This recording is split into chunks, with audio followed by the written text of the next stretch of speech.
Hey everyone, welcome to our channel. In today's video, we'll learn how to make Instagram account private iOS and Android tutorial updated version. So for us to be able to begin, just open the Instagram app and make sure that you're logged in onto the right account.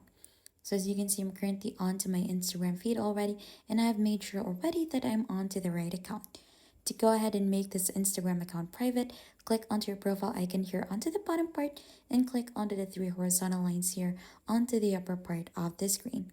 Right after, you'll just need to go ahead and scroll here onto your settings until you find an account privacy.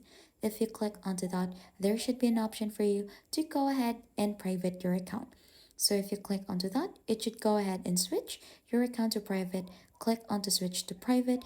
Right after that, it should go ahead and make your account private. But as of the moment, I can private my account because this is a business account.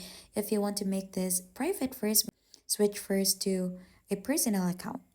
So let's head back again here. And under business tools and controls, we could go ahead and switch the account type to personal account.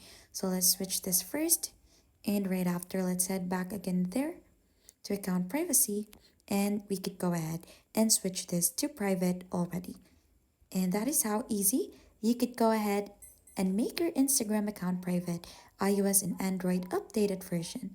And if you think this has been helpful, then don't forget to hit the like, subscribe, and we'll see you on to our next video.